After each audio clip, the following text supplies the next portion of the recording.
iPod Touch first generation. I can feel the nostalgia already.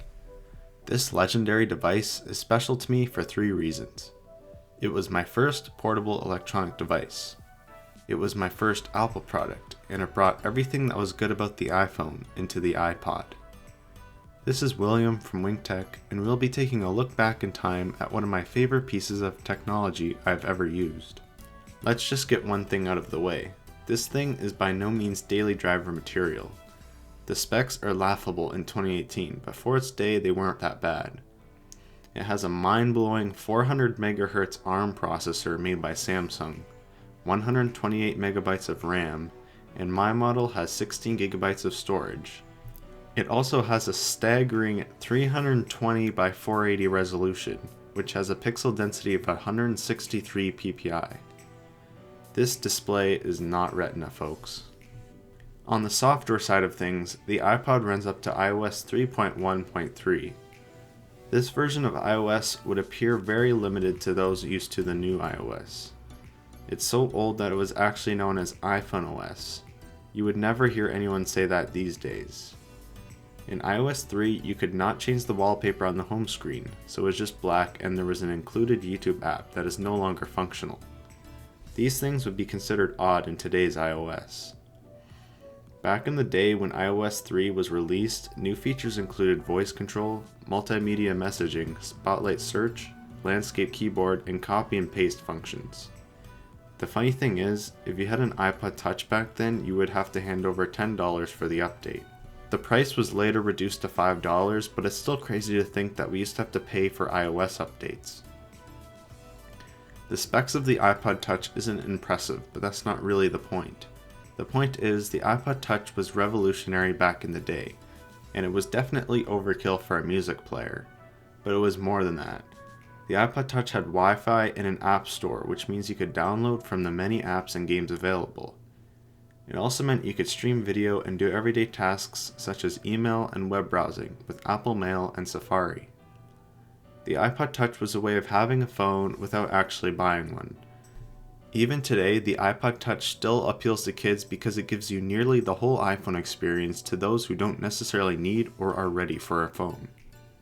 Of course, the iPod Touch was not perfect. In fact, it lacked a lot of features that we would consider necessary in mobile devices today. For example, on the first iPod Touch, you would not find speakers, a camera, a volume rocker, or Bluetooth. Despite the iPod lacking a lot of features common to modern devices, it excelled at one thing: music. Music is what the iPod was built for, so it makes sense that would be the iPod's biggest strength. In fact, I would argue that music was better on the iPod Touch than today's iPhone because of iOS 3. The music app in iOS 3 was simple and beautiful, just the way it should be.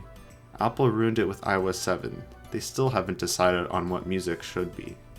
To me, I was always fascinated by the iPod Touch because of its cool design and touchscreen. I actually already owned an MP3 player, so getting an iPod would be a huge upgrade. When I finally did get it, I couldn't even tell you how excited I was. It was at that moment that I knew I could never part from this brand known as Apple. The iPod Touch is what got me into Apple products, and it is what got me into technology. Naturally, after a while, the iPod Touch started to feel old. That's when I got the iPod Touch 4th generation, which was a huge improvement. It was faster, thinner, and the screen was Retina, so it was much sharper. This video isn't about the iPod 4, but let me know in the comments if you would like to see one. So, should you use the iPod Touch 1st generation in 2018? Definitely not. There's no support and the hardware is far too old to perform daily tasks quickly or at all. However, if you really wanted to, you could use it as an MP3 player in your car or just as a collection piece. The iPod Touch was a great device. Its legacy still lives on in the iPod today, even if it is no longer relevant.